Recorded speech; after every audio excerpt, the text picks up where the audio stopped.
जंगी जुनून में मुब्तला बुज़दिल दुश्मन ने रात की तारीकी में निहत्ते और मासूम शहरियों पर मिसाइल दाग दिए। भारत ने मुरीद के बहावलपुर, सियालकोट, शकरगढ़, कोटली और मुजफ्फराबाद में मसाजिद पर हमले किए, जिसमें खवातीन और बच्चों समेत 36 अफराद शहीद हो गए। DGISPR के मुताबिक भारतीय दहशतगर्दी से 46 अफराद भी जख्मी हुए।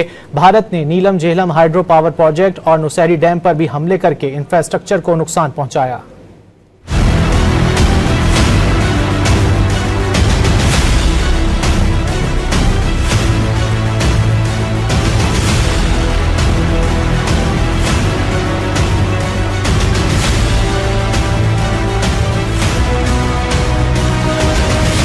जंगी जुनून में पागल और बुज़दिल दुश्मन के रात की तारीकी में निहत्ते शहरियों पर हमले, 26 मासूम पाकिस्तानी शहीद जबकि 40 जख्मी हो गए। DGISPR लेफ्टिनेंट जनरल अहमद शरीफ ने शहादतों की तस्दीक कर दी। आगाह किया कि भारत ने 6 और 7 मई की दरमियानी शब बुज़दिलाना तारीख दोहराई, मसाजिद और मकानात को निशाना बनाया। अहमदपुर शिरकिया में मस्जिद सुबहान अल्लाह को निशाना बनाया, जहाँ 13 शहादतें हुई। मुजफ्फराबाद में मस्जिद बिलाल को निशाना बनाया गया, जिसमें 3 पाकिस्तानियों ने जामे शहादत नोश किया। कोटली में मस्जिद अब्बास पर भारतीय हमले में 2 अफराद शहीद हुए। मुरीदके में मस्जिद उम्मुल कुरा को निशाना बनाया गया, जहां 3 अफराद बुज़दिल दुश्मन का निशाना बने। सियालकोट और शकरगढ़ में भारतीय अफवाज की जारियत से कोई जानी नुकसान नहीं हुआ। आजाद जम्मू कश्मीर में सफाक भारतीय फौज की बिला इश्तियाल गोलाबारी से पाक फौज के अफसर लेफ्टिनेंट कर्नल जहीर के 7 साला बेटे इर्तजा अब्बास शहीद हो गए। DGISPR ने आगाह किया कि भारत ने नीलम झेलम हाइड्रो पावर प्रोजेक्ट और नौशहरी डैम पर हमले करके इंफ्रास्ट्रक्चर को नुकसान पहुंचाया। वाज़ेह कर दिया कि आबी ज़खायर को नुकसान पहुंचाने का इक़दाम हरगिज़ बर्दाश्त नहीं करेंगे।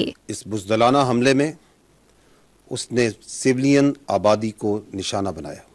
6 मकामात पर जो हमले हुए, इनमें 26 मासूम सिविलियंस शहीद हो चुके हैं और 46 इंजर्ड हैं। फ़ौज पाकिस्तान पूरी कौम की भरपूर हमायत के साथ भारतीय जहरियत का जवाब दे रही है और देगी। किसी को भी पाकिस्तान की सालमियत और खुद मुख्तारी पर हमला करने की इजाजत नहीं दी जा सकती। भारतीय जारियत से शहीद 3 अफराद की इज्तिमाई नमाज जनाजा मुरीद के फुटबॉल ग्राउंड में अदा कर दी गई। शहदा की नमाज जनाजा में फौजी अफसरान और शहरियों की बड़ी तादाद ने शिरकत की।